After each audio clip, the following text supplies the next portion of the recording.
Next Friday, our roads will be leading to Musanze, where we will be having the annual gorilla naming ceremony known as Kwitizina. Now, quite a number of gorillas have been named for the last 15 years. And this Friday, 25 of them will be named baby ones, actually. Now, we have the pleasure to be joined by a number of stakeholders in this industry, that is conservation, tourism, and hotel, which is hospitality. And let me introduce the first of them all, who is on my immediate left, Anna Bem Masozera, who is works for International Gorilla Conservation Program. Thank you so much for joining us. Pleasure to be here. What is the title again? Director. International Gorilla Conservation. Thank you so much. Thank you so much. Of course, right in the middle, we have Belize Kariza, who is the Chief Tourism Officer, CTO, at Rwanda Development Board. Thank you so much for joining us. Thank you. I hope I did not disrupt your weekend, all of you. Of course, the last but not the least, Jonah Kamari, who is a hotelier and tourism activist. Thank you so much, Jonah, for joining us tonight. Quite a number of events lined up. Some of them have already started. How is the build-up to Kwitizina so far? It's actually very interesting. Mm-hmm. Like you say, we have had a couple of events already. Yeah.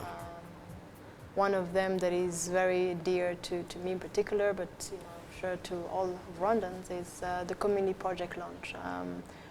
A couple of weeks ago, we actually gave 729 cows to some of the communities that live in the surroundings of the parks. And of course, it's part of the Girinka program that was initiated by His Excellency, the President of the Republic of Rwanda. So this is one of the most exciting, actually leading up to the naming ceremony. And of course, we've had some side events initiated by the private sector. Today, there was a tennis tournament in Kinigi that was completed.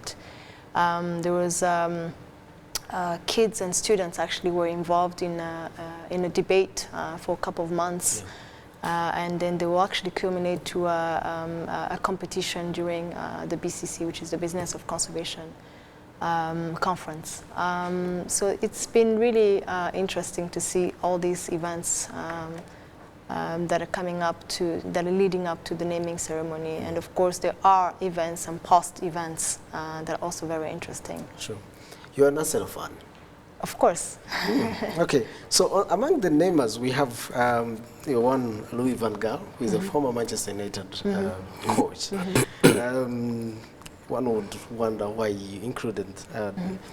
Did you want, even what they call adversary in football, or the enemies, quote unquote, to be part of this? What informed the list of namers? Actually, Louis is a very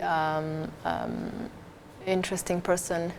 He has been very vocal when it comes to conservation. He supports conservation, in particular conservation in Rwanda.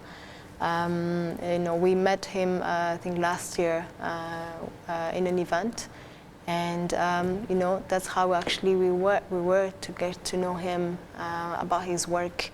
It has nothing to do with the fact that he's linked to Manchester. Okay, it's particularly because of his work in conservation, in his love and passion for conservation. Interesting. Anna, I know you're so much involved in gorilla conservation, but you must also be familiar with, the conservation in general, not just gorilla, but probably you have a relationship with Akagera and Nyungwe. How would you describe Rwanda's conservation efforts for the last 15 years? That's a very tough question to answer succinctly, but I think what's exciting to see is that principle of conservation-centered and people-centered tourism become so prominent. And you see examples of that in all of the national parks. Great to see the fourth national park come online as well. And each of those locations have something unique, something homegrown, which has really been part of that conservation success story. Sure. Now, Kamari, would you agree? Has it been people-centered tourism? Is there something that needs to be improved? Yeah, there's a lot that needs to be improved, but first and foremost, to be an activist in tourism, it's challenging. How do you do that? The whole conservation program is run by government and NGOs on a large scale. So you find that in hospitality, other than us earning money from it, we don't take an active role. So I thought of why can't we also be part of it? For example, if we say Kwitizina, it doesn't have to be naming gorillas. We can also be part of planting trees, engaging employees who get directly, because when these tourists come and see these animals, we get money, but what do we give back as employees in the industry? So one of the things, for example, you know that Singita Kwitonda put up a project to build a nursery trees of about 60,000 plants. Mm. This is a very huge project, and it cannot be Singita alone. We need all these industry players. Marriott has to come in, Radisson Blu, Milcolin, all these hotels. Not only in Kigali, but also in all those areas that we are trying to do. So it's a very big project that we all need to come in and help RDB. But if you look at the whole tourism thing and RDB, it's becoming overwhelming to them. So if we stakeholders don't come in to play an active role, it will be still continuous challenge to them. And if we come together, we can even narrow the gap. For example, you know that there was a program of Vision 2020 to cover 30% of our land with forest. Mm-hmm. It's still going on, but we shouldn't look at it in terms of time. We should look at it as a responsibility. To me, conservation should not be a calling or a career. It should be a discipline. We should all be disciplined to know that at least once in your lifetime, for example, you should plant a tree. I don't know, Athan, if you've ever planted a tree, but you should Good take question. it up. Everyone should take up that responsibility, and then we conserve our environment. You just mentioned something, Yes. that it's Kwitizina is becoming overwhelming to RDB. What do you mean? Kwitizina itself is a very big event in our calendar, but then we have left it for them. And my sister Belize has taken up a very huge role, but in a confined way. I think it is high time the tourism should be given a ministry, a full ministry, so that we merge a lot of players, stakeholders. For example, we have the tourism, we have the hospitality, and we have the antiquities. For example, museums, they also play a big role in informing us where we've been and where we're going. So we can't do it under a department in RDB. We need to get it out there and give it a fully fledged ministry so that it can help us to organize ourselves and know where we are, especially in monitoring and evaluation and partnering, all this, the whole 9 yards. Interesting. Yeah. You want to have a ministry?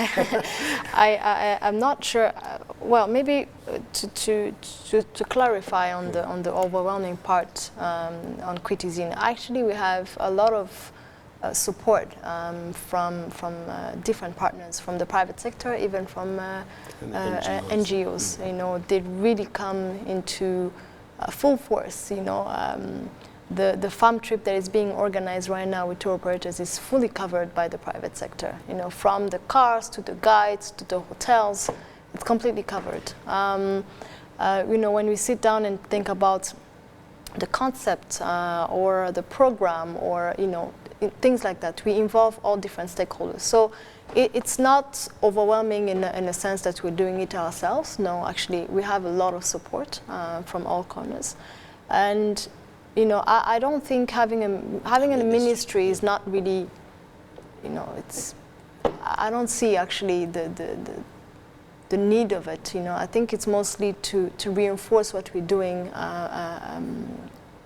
good, and now starting to allocate funds where there are gaps. You know, and particularly we all know that there is a gap in capacity building in our hospitality, especially. No, as Rwanda gains popularity as a tourism destination, it creates demand, you know, and with demand comes responsibility to actually deliver on the promise that we as government can give out there. You know, we promise to have, you know, a beautiful place, a clean, safe, and that's on the part of government. But as on the part of private sector, you know, because at the end of the day, they are staying in hotels, you know, they're being driven by taxis. So the whole ecosystem actually comes to the private sector.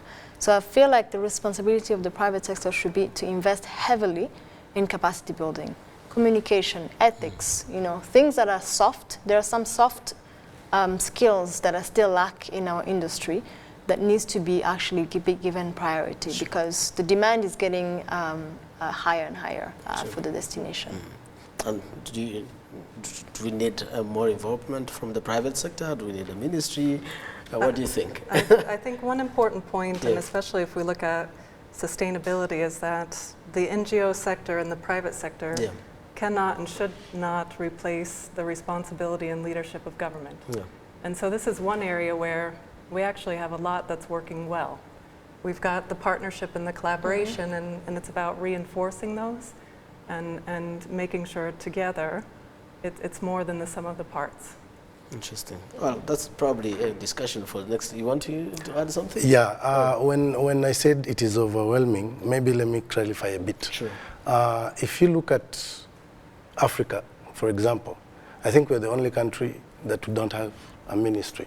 And in terms of oversight, you cannot do oversight if you want to conserve and you break it down to even the younger generation if you just leave it to be handled by a department as in RDB. But you know, the CEO of RDB is part of the company. Yes, we need to give her a push, but we can't give her a push if she's to me she's limited. We need to You mean Belize? Yes. I actually think maybe to answer that, I think you should not be worried about the way it's structured because our CEO, Clara Kamanzi, is actually a cabinet member. So in actual sense, you know, it is a ministry. Yeah. It is a ministry. It just works differently because of its objective or its purpose. You know, RDB is supposed to be fast-tracking things. You know, it's not supposed to be as, sorry for the lack of better word, you know, as bureaucratic as maybe other ministries. Yeah. I think that's why the leadership created RDB, you know, to be the, you know, the gateway for investors and for tourists. I think maybe if there are gaps in terms of how things are done, maybe it's what, like I said, is what needs to be looked into and rectified. But really thinking about a ministry, it's already a ministry itself because, again, like I said, you know, Claire is what he meant was the ministry that handles probably many things. Anyways, that's a topic probably for another day. So it's been 15 years of Tukwiti's, you know, relentless efforts, you know, quite an ambitious target. Probably 15 years later, we are where we are right now. What has been some of the achievements? There have been really many achievements in conservation, especially if I talk about conservation. And like Anna said, I think the leadership took a very interesting path to really focus on conservation and sustainable tourism as opposed to looking just in tourism. So I can name a few. One of them is the reintroduction of the lions and the rhinos in Akagera National Park, now making it a Big 5 park, national park. What it meant, even for the promotion of the country as a tourist destination, is that we could now actually promise our tourists that they will get a full-round African, you know, experience in one country. You know, you get to see the safari, you get to see the rainforest, you have the lake, you have a very vibrant city, very clean, very safe, and then you have the crème de la crème, which is the, you know, viewing the mountain gorillas. And of course, all that in the umbrella of really good governance, a very good story of resilience, you know, of the Rwandans. So the second thing was, of course, you know, the Gishwati Mukura, which was now approved by the cabinet to be a 4th national park. That's also, you know, another leap of faith for the government, from the government to declare that we have enough 4th national park, knowing that, you know, how the population versus the country in terms of size, we all know what's going on. So we also have the reintroduction of rhinos, I think I mentioned it. But in particular for the gorillas, what has been interesting is to see the number increasing in terms of the individual gorillas. I think Anna will probably elaborate even further on that. And last but not least, my favorite, again, I go back to it because it touches the local communities, is the revenue sharing program, which is a program that started in 2005, and with the principle that everything that is being done for tourism is to first benefit the locals, especially the locals that live in the surroundings of the parks. So back then it was 5%, now since 2017 it's 10%. What it means is that, you know, in a nutshell, the locals actually feel that the parks belongs to them. You know, there's nothing that can happen in the park, you know, that, you know, like eliminates the involvement of the local communities. Whether it's, if it's in a crisis or in a happy moment, you know, they're always involved. So that's pretty much what has been happening in conservation. Now, again, I have to bring in Kamari. I don't know if you have any comments to make. Kamari is the reason why he's here. He's so much involved in this, probably more than so much informed.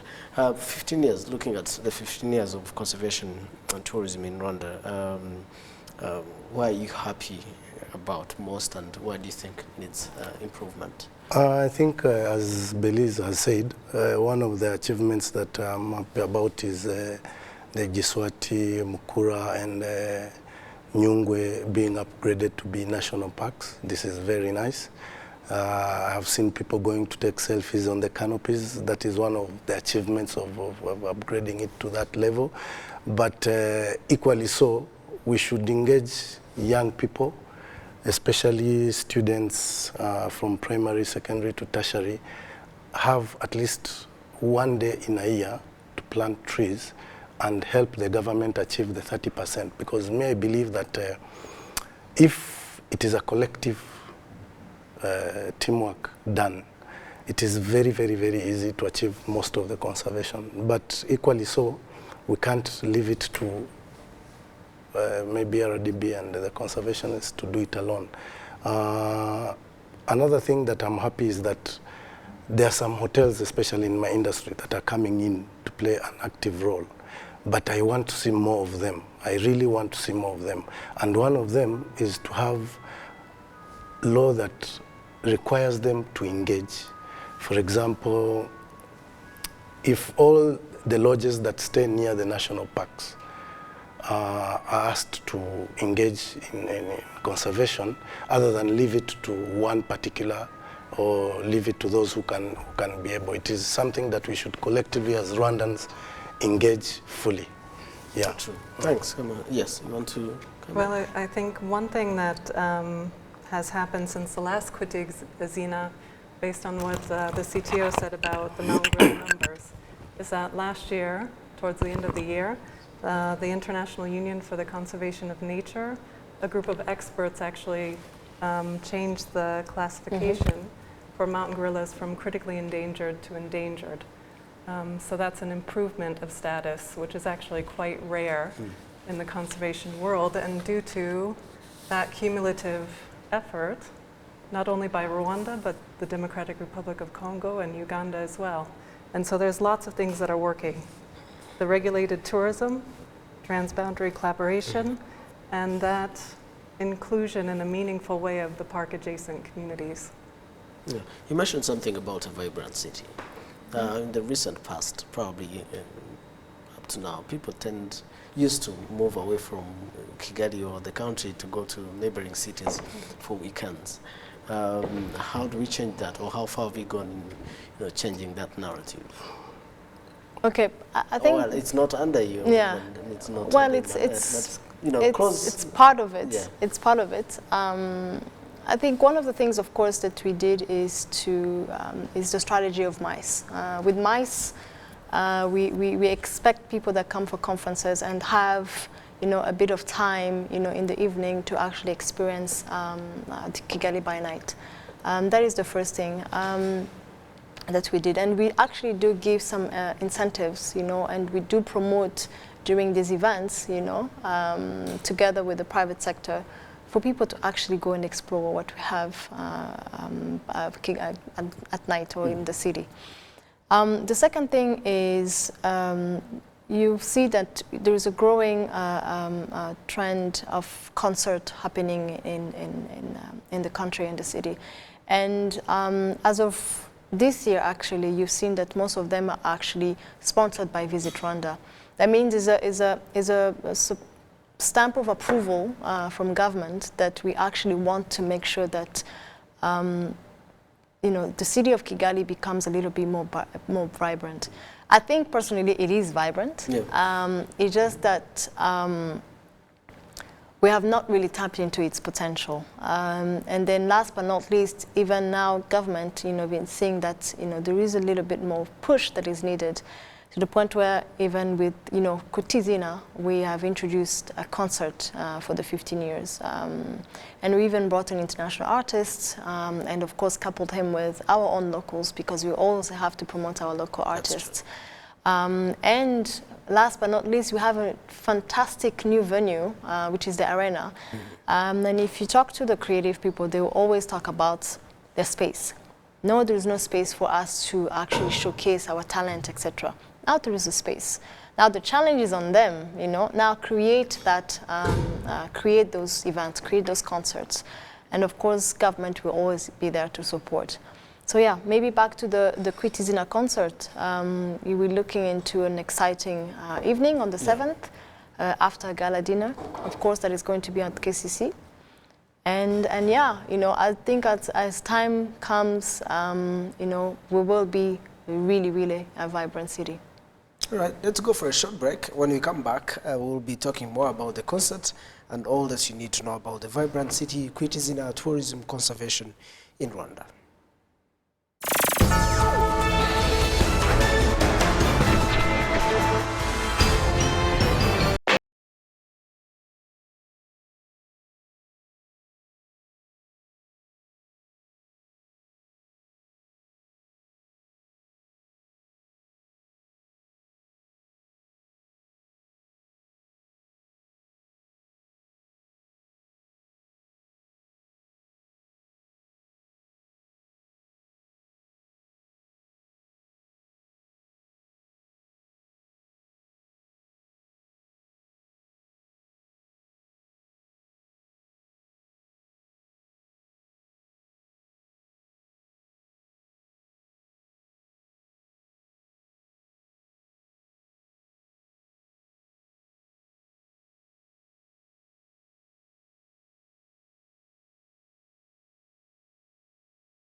ubuzima ni ingenzi kandi ubuzima ni urugendo. Ufite ubuzima nta cyiza atageraho. Iyo urwaye utakaza byinshi, birimo umwanya umara urwaye, igihe cyo kwivuza, utaretse n'ubushobozi. Uryamye aha ntaba arimo kwiteza imbere.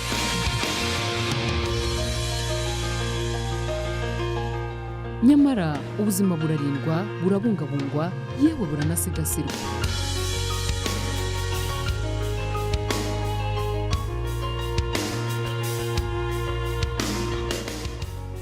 Ibyo byose biterwa n'agaciro k'ibyo urya n'imyitozo ngororamubiri ukora.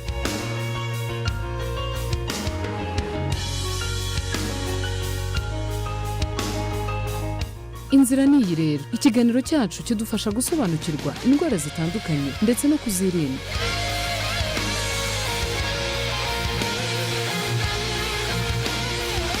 Abaganga batandukanye b'inzobere tuzababagereraho badusangiza ubunararibonye bafite.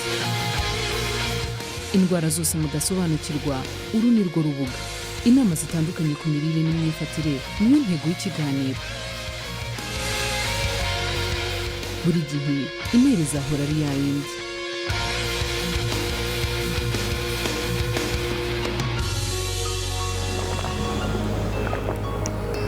Menya wirinde.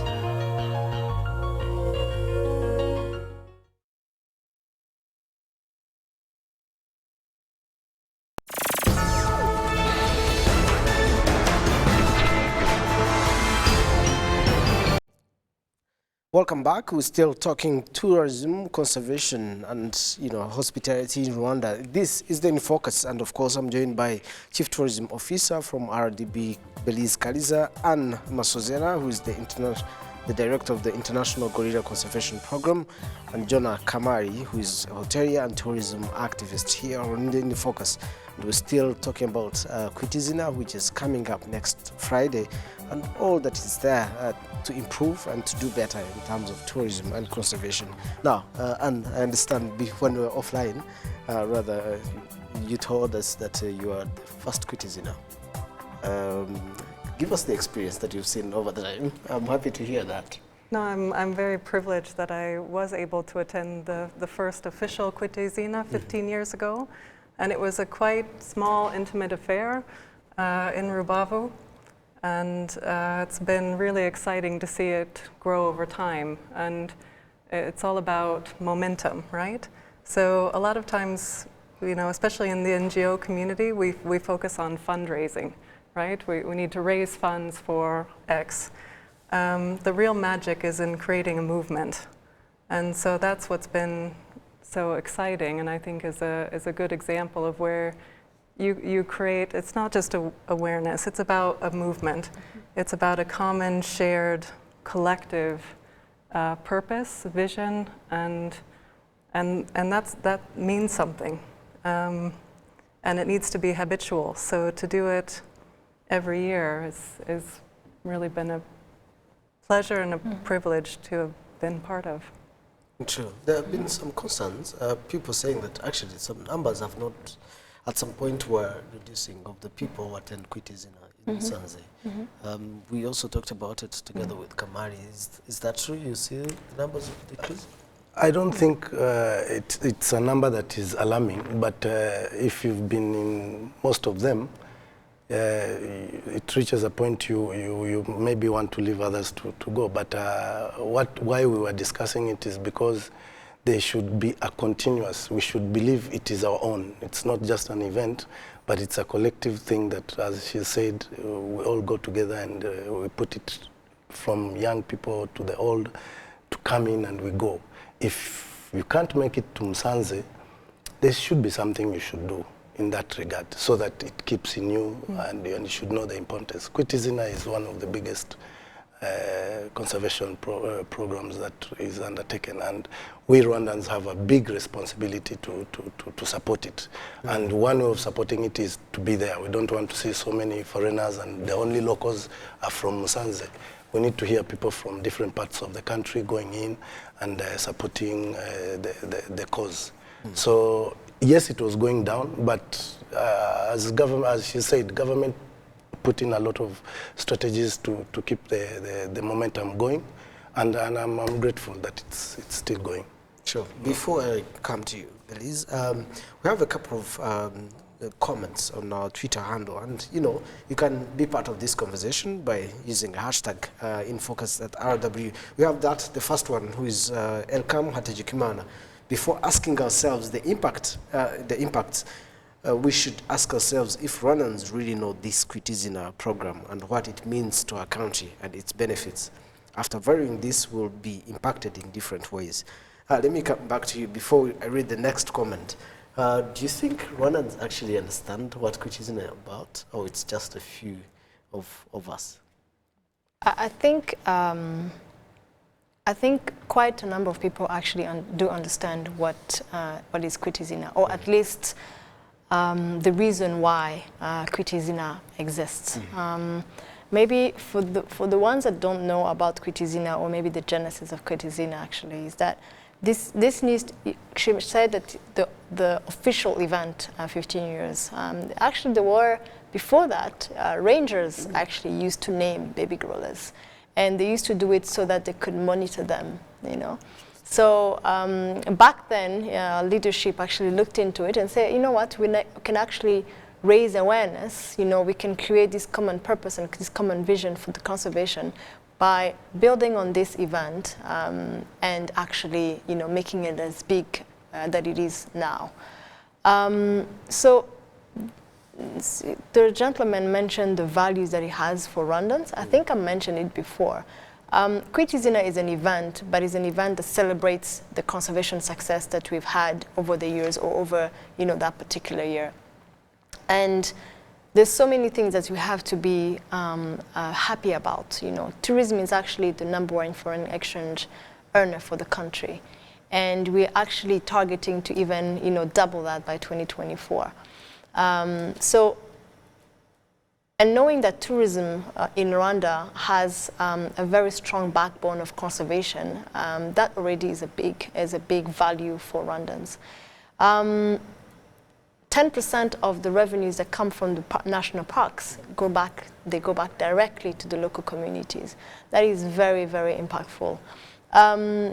The Arsenal deal, for instance, it's not conservation, but again, tourism and conservation in Rwanda, it really goes hand in hand. The Arsenal deal actually impacted very positively the perception of the country and in the outside world. So it has a very huge impact and a value for Rwandans. And in particular for Kwitizina, it has created momentum, over the years. We actually have a lot of people. He was saying that that the number were decreasing. I don't know exactly when he's talking about when he says increasing, but as far as I'm concerned, for the past 4 or 5 years, we're actually getting a lot of numbers coming, actually requesting us, how do I attend Kwitizina? We even have, interestingly, this year, hotels that are in Musanze and in Kirigi actually have registered their clients that are going to be in that period in Kinigi. So it's actually creating a buzz. It's actually getting a buzz around the world. Mm-hmm. Even the namers that we get, you've seen the names that we have this year. They're quite big names. For them to spare the busy time to come to Rwanda to do this, it means. For them, it means something, and I think for even Rwandans, they should see really this very valuable for their livelihood. Interesting. Next comment is from Hannah Krista, who says, "Why did you choose Neo?" This is probably for the Kwitizina concert. Why not? Well, probably I understand this, we haven't heard from Neo releasing a few songs in the recent past. Probably that's where the question is coming from. Look, first and foremost, the choice of an artist comes with so many factors, his availability or her availability, the time of the year, etc. The budget that also, has some, we have to consider that as well. There's so many factors that we had to consider before choosing him. That's all I can say about choosing Neo, but I think at the end of the day, he's an international artist. He's a big artist. Had it not been Kwitizina bringing Neo, not a lot of people will actually have the opportunity to see Neo. So many people have lived in, outside of Rwanda, but didn't get a chance to see him. Now, you're in a country that is safe, that is well-governed, etc., etc. And, and as part of the 15 years of celebration of conservation, there is a big concert, again, even to promote the vibrant city that is Kigali. Of course, my generation is very happy that we have Neo. We remember all those songs, the Miss Independent and all that. So, apart from Neo, Tony Adams, Louis Van Gaal, those are the big names that I know so far. Do we have other big names? We do, not footballers. We do have other names, other namers. But again, we always love to keep the surprise. I just tune in, and on the 6th of September, be in Kinigi. Actually register to maybe answer. I think I saw a couple of questions on social media asking us how do you actually attend the naming ceremony, and it's very simple. All you have to do is use technology and register your first, last name and your ID on kwitizina.rw, and then you are automatically registered. You receive an email back from the Kwitizina team saying that you have been registered and you'll be attending Kwitizina. So yes. Interesting. You'll excuse me, quite a number of comments we expect some feedback from Belize. There's also a guy called Minister of Happiness. He tweeted in Kinyarwanda and he said, Umunyarwanda watanze igitekerezo cyo kwita izina yahembwe iki? Ese kuri uwo munsi abari hehe? Ahubwo yamutubwira. Yamutubwira and I think niba hari koko ariko jewe uko nzi ntabwo nzi ngo hari umuntu in particular waratekereje icyo gikorwa.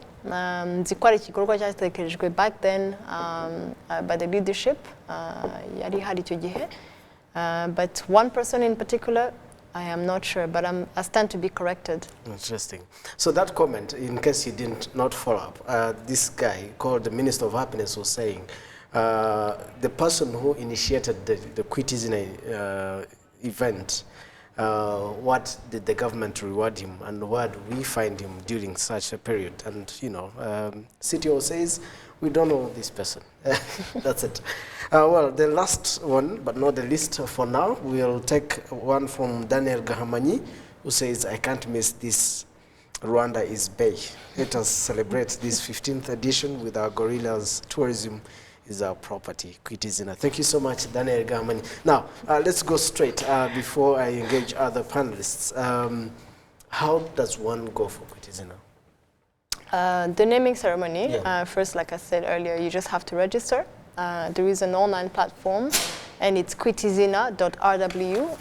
All you need is your first name and last name and your ID, and email address or contact information, and then you automatically get a feedback that you've been registered. If there are any other information that they're required from you, they will be informing you. And of course, Kinigi is quite cold. You have to factor that in. Come very comfortable, no heels, no office shoes. It's very, we'll be in the quote unquote in the wild. Yeah. And it gets cold, of course. So people are required to be covered. And then there is a gala dinner as well, which is also. It's a fundraising gala dinner, and it will be at KCC on the 7th, on that Saturday, and you can actually buy tickets from different sales points, including RDB Shrew, Serena, Lamigo, KCC, the Pension Plaza RDB offices. And then we also have, sorry, I didn't mention the prices, but I think it's been going around the social media, so I think people are already aware of that. And of course, the concert will be as well on the 7th, right after the gala dinner, and it will be in the Kigali Arena. And it will be the first concert that we actually hold in the Kigali Arena. I'm excited. We're also very excited. And you can actually get your tickets in Shomad, RDB, Jumia, that's the online platform, Kigali Arena, of course, and Bourbon Coffee. Pretty much all the Bourbon Coffees will have the tickets. I suspect for now we've exhausted all that is there to speak about Quitizina. And now let's go back to conservation. There have been plans to expand Volcanoes National Park. Before I get back to you, when you had this, the first time, now that you're involved in gorilla conservation, what came into your mind? Well, I think that intersection between the national parks and the human-dominated landscapes around national parks are always of primary importance and something that is always taken a look at. So this project isn't one we're directly involved with, but we did do some technical assessments to support decision makers on how to take that project forward. Do you think it's feasible? It's not a question for me to answer. Well, I think she will give us a few answers, but how did you receive that? How did you, when you heard that there was plans to increase the Volcanoes National Park? I think it's wonderful. Yeah. It's wonderful, but I want to look at it also on a broader perspective.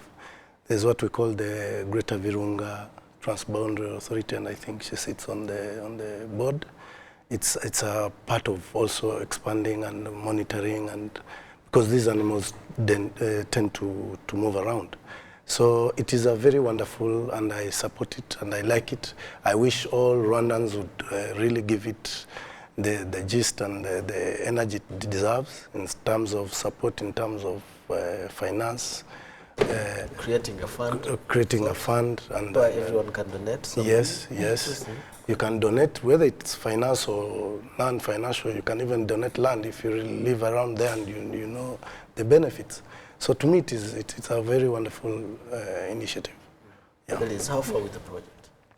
Well, right, currently, like Anna said, we did a couple of technical assessments, which we had to consult internally with the different stakeholders, including the local communities, of course, and their representatives. So it's work in progress, but I think you know, the rest of the panelists actually mentioned, it's a very exciting project because it is exciting because it presents, it's more of a wake-up call that, you know, yes, the population of the gorillas is increasing, but the space of the habitat is not increasing. So we don't want to get in 20 years, 30 years from now and start getting into a panic mode where, you know, you have gorillas actually getting into fights, you know, because they don't have enough space, and you know that's where the high mortality rates actually get into place. So it's more of being very proactive ahead of time to prevent these kind of instances. So it's work in progress. It's still work in progress, and as soon as we have more information, we'll be really happy to share with the media and to the public. So I received this question from someone who doesn't want, you know, his name mentioned, and he says Rwanda has so much focus on high-end tourism, and this has in one way or another made it look like tourism is just for the rich. Is this a deliberate move? Look, I think first that you know, I would like to maybe even like have this opportunity to kill this perception that, you know, that tourism is not for Rwandans or is not accessible to Rwandans. You know, it is accessible to Rwandans because, you know, it is for Rwandans. The country is ours, you know, and what better joy than, you know, discovering your own country.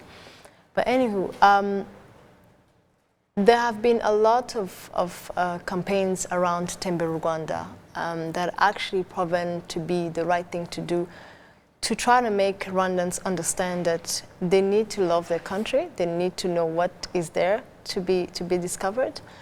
And one of the success stories actually about Tembe Rwanda is that we realized that since then, Akagera National Park, which is our second park, one of our national parks, has more Rwandans in terms of tourists if you compare to international people.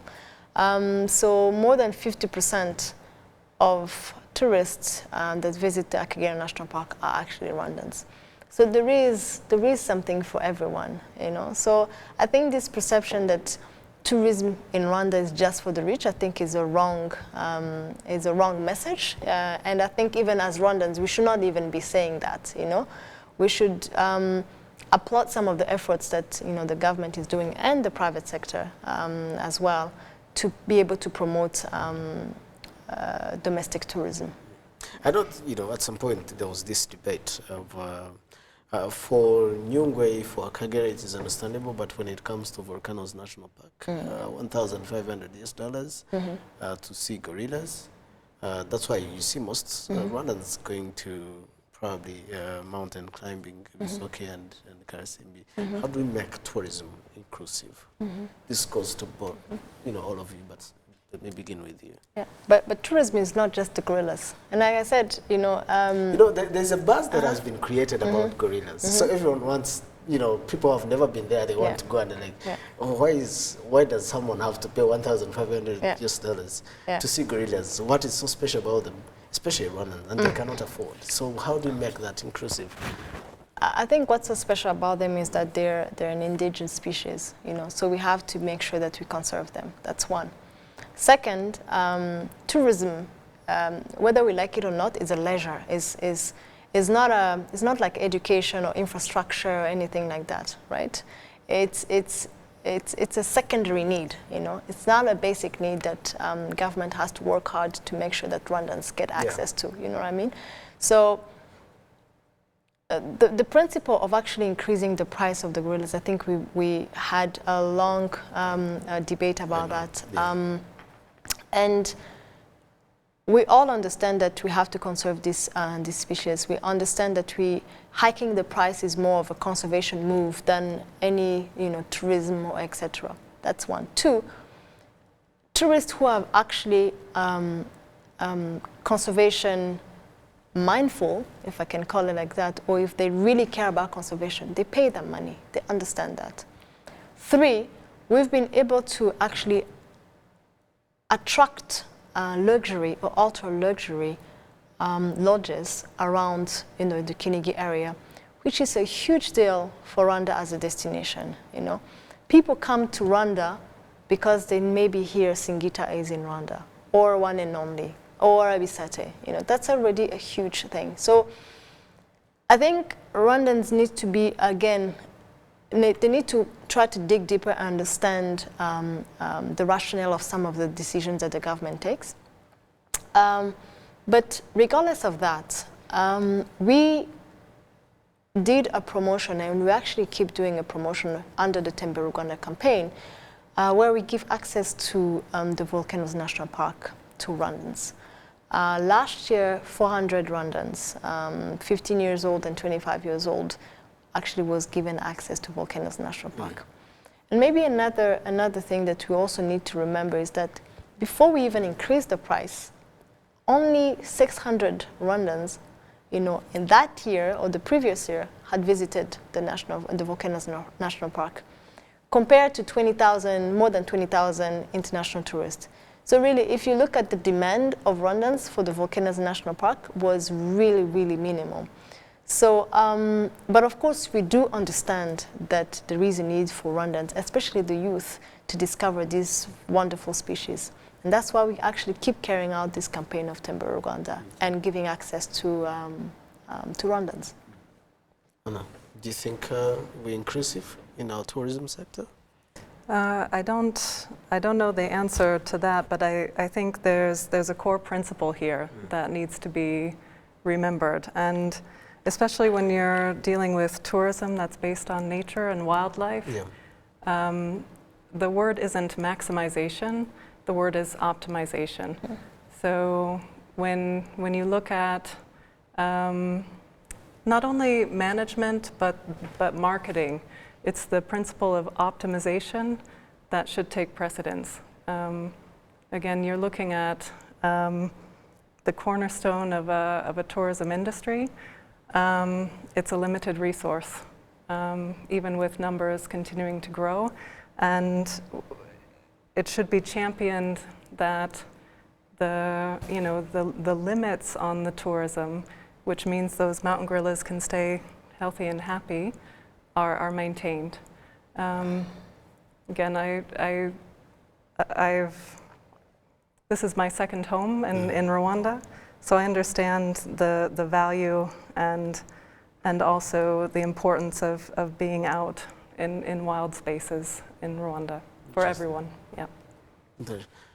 How to make this inclusive?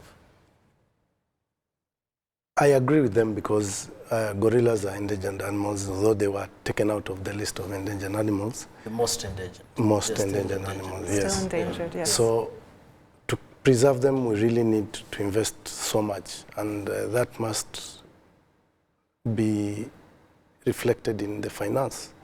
If you look at Uganda and Congo, their prices are low. But if you meet tourists, because I manage a lodge in Kinigi area where I receive these guests and we chat.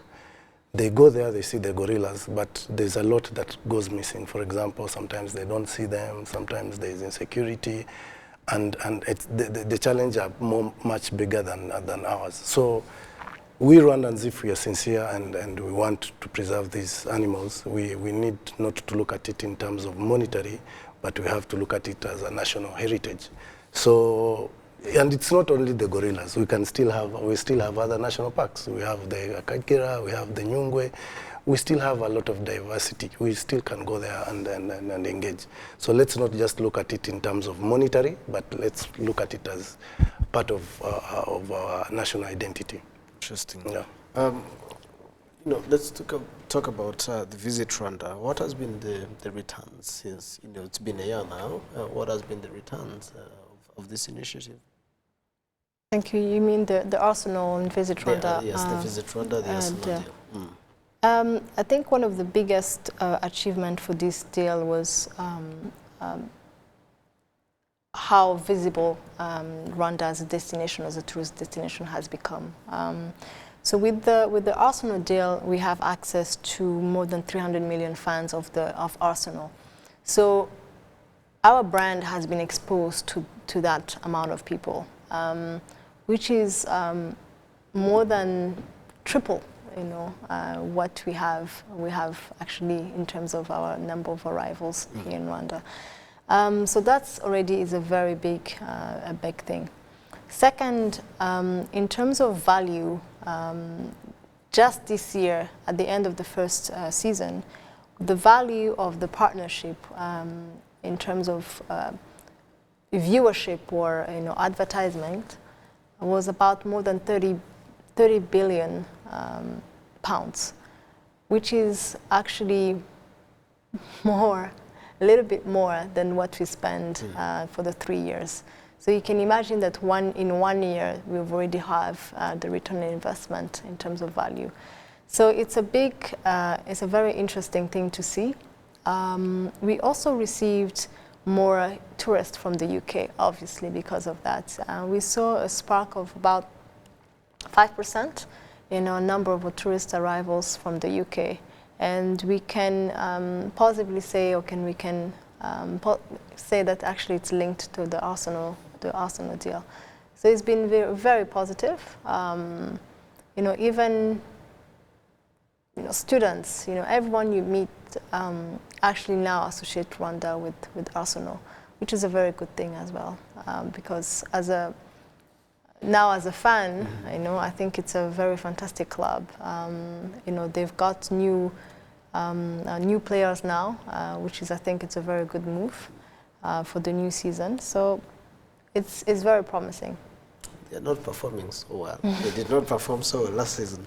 Are you looking at probably at some point considering this deal after the 3 years? Look, let's first, explore. Let's go through the second and the third season. I'm not asking this as a Manchester United fan. I'm genuinely asking this as a Rwandan. Yeah. So I mean, of course, let's first look at the process or the progress of the partnership, and then we'll assess when it's time and decide how to move forward. Interesting. You mentioned something. Rwanda is your second home, and that I agree. But in your first home, why would you tell someone to visit Rwanda and not any other neighboring country? First of all, I have to say that Rwanda is my second home, but I work very closely with colleagues in the Democratic Republic of Congo and Uganda as well.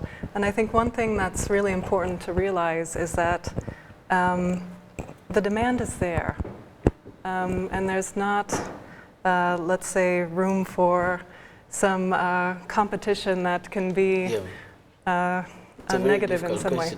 But to come to the region, I mean, wherever I am in all three countries, but I have specific spots near to where these mountain gorillas live that are pretty powerful spaces for me as an individual.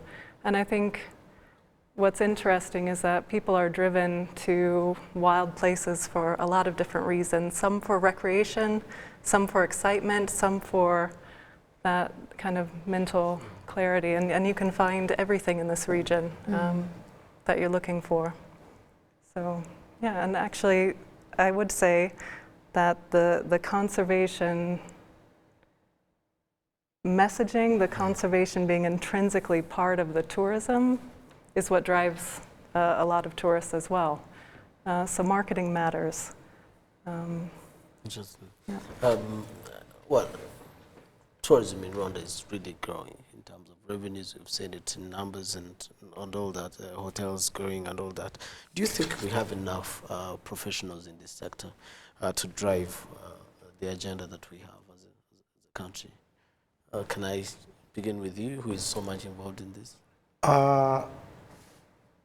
It's growing, but it's overwhelming. The figures she's talked about was a challenge to us as an industry, because when you get such an exposure, we are the people who receive them and offer all these hospitality amenities. So in terms of human capacity, we are still requiring a lot in terms of capacity building. And in my line, it's training in terms of service delivery, customer care, because that's where we get the money. So we need to build more institutions.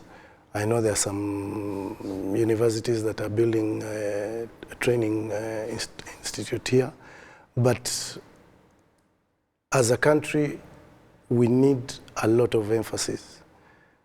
Not only in tourism, but even other government, because when guests come, they don't just go to hotels or to the sites. They also engage in other things. That's why you also get other businesses. So we really need to continue developing the industry. The institutions are centered around Kigali. We need also to push them to other parts of Rwanda, so that we can develop even the younger generation from their point where they are, other than them coming to this side. So it's a challenge, and hopefully we shall catch up. No? How do you address that challenge? I think he mentioned it. It's important is to understand that what we should be aiming at, what we should aspire to be, is a destination where the experience from the time you get on Rwandair, to come to the airport, it's seamless. In terms of getting the information, the customer service I mentioned. Again, what we promise is actually what we're able to give. So capacity building is a necessity, ongoing capacity building. And as government, we have different partnerships that we're engaging to actually ensure that we have this capacity building done, from different in different sectors of the hospitality industry and tourism. Talking about guides, talking about waiters, waitresses, housekeepers, etc. So it's an ongoing process. It's an ongoing process. It's an ongoing process that should also at some point touch conservation. Do you think we have enough conservationists coming up in the sector? And how do we probably improve on that? Yeah, there are a lot of really exciting, energetic, eager young conservationists. And I think it's a sector that also needs to grow in terms of employment in the country. And not necessarily just in conservation NGOs, but conservation is cross-cutting. Mm-hmm. So all the different sectors in terms of social corporate responsibility, improvements in the agricultural sector that's mm-hmm. based on conservation principles, there's room for a lot of growth and integration in that regard. And I think if we look at maybe the hospitality industry, something that I would wish to see as well is that sometimes the conservation information, the new studies, what's coming out in terms of species that are very recently identified in mm-hmm. some of these protected mm-hmm. areas, mm-hmm. they tend to stay sometimes in a bubble. Mm. Like only those involved in conservation mm-hmm. know of these really exciting mm-hmm. New things happening in the country. And I think getting that information to trickle through the hospitality industry, so that way all the driver guides, the lodges, mm-hmm. they're ready to engage and inspire their guests with what's going on. You mentioned earlier about the budget for the namers, and I'm curious to know how much these people paid, and how much and why. You mean Why budget for namers? There's for no namers. budget for namers. You don't pay them? No. It's actually a privilege that you're given to name a baby gorilla. Again, we talk about endangered species, about 1,004 mountain gorillas in the entire world remaining in the Virunga Massif. So everyone that we approach to name a baby gorilla is connected to conservation or tourism, one way or the other, whether at the local level or regional level or even at the international level. So there's no payment involved. There's no payment involved again because it's an invitation by the government of Rwanda. Now this question: Rwanda, Uganda, Congo, they have these indigenous species. They also have, for other regional countries, they have savanna parks, they have lakes and all that. Just tell us. I mean, it may sound obvious, but tell us why one should opt coming to Rwanda instead of going to probably these 3 neighboring countries that probably have almost the same as what Rwanda serves. Okay. Well, for like the panelists, my co-panelists mentioned, gorillas move freely in the 3 countries because for them there is no border. So under the Transboundary Collaboration Treaty, we've put together a framework to actually protect them, monitor them, etc., because they move around the 3 countries. They could move around the 3 countries. I'm not in a position to actually compare per se, because, like you said, the gorillas are protected in the 3 countries the same way under the Transboundary Collaboration.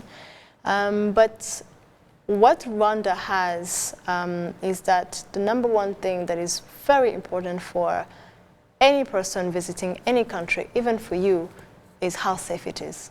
That is the first question you ask when you're about to go to travel to a place, How safe is it, The second thing is how easy is it to get a visa?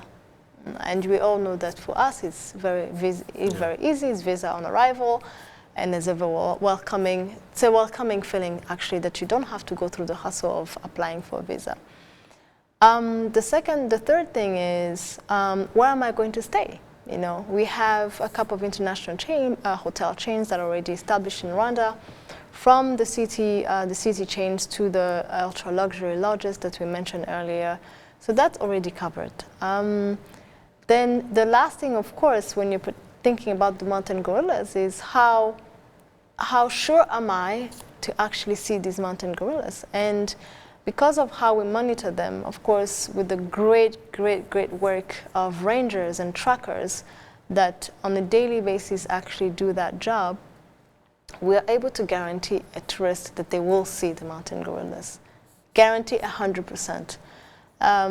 So those are the main things that if I can, if I bump into someone and they ask me why should I visit Rwanda, I think those are probably most of the highlights that I will mention. No, we're coming to the end of our show, but very quickly before I ask for your closing remarks, how far with the Kigali Culture Village? For the Kigali Culture Village, it's actually progressing.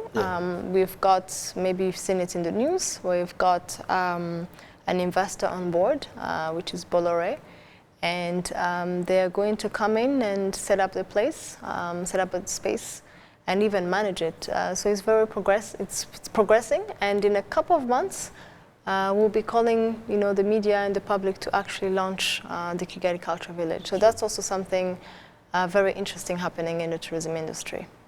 15 years later, what next? Rwanda's conservation. Very quickly, your closing remarks. What should we expect going forward?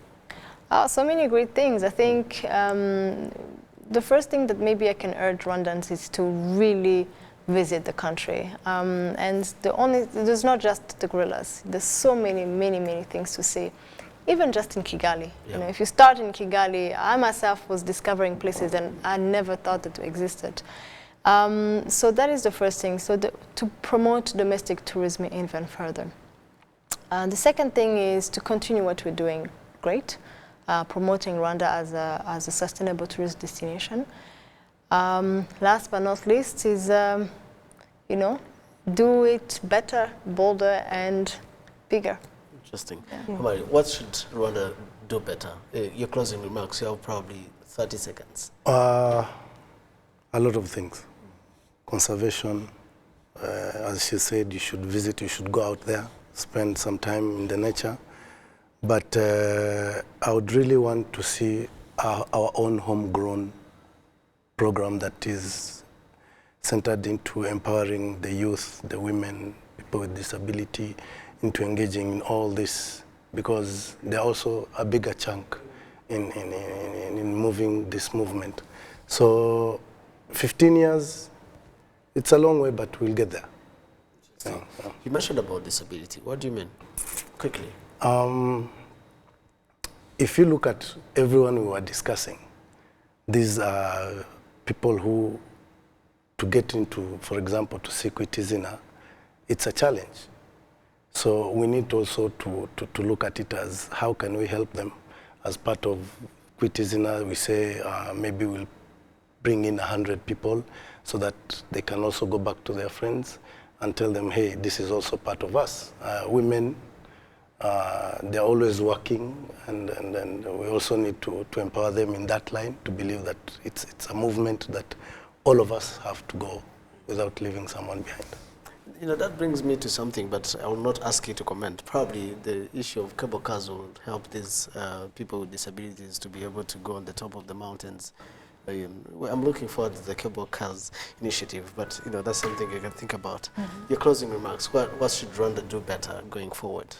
Well, I think it's not necessarily do better, but it's to really recognize and understand what's working right.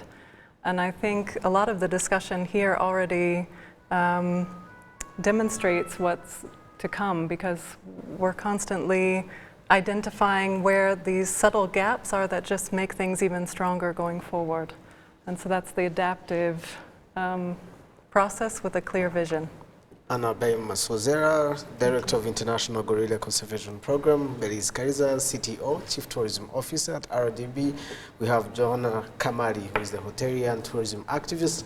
I want to thank them for joining us here on the In Focus, and I also want to thank you so much for being part of this discussion. Now, it's just begun, because most of the things we are discussing about, we're going to be seeing them starting next week, and especially Friday will be like the apex of everything. Of course, there is something on Saturday, which is, you know, Kwitizina concert at Kigali Arena. If you're in Kigali, don't miss out.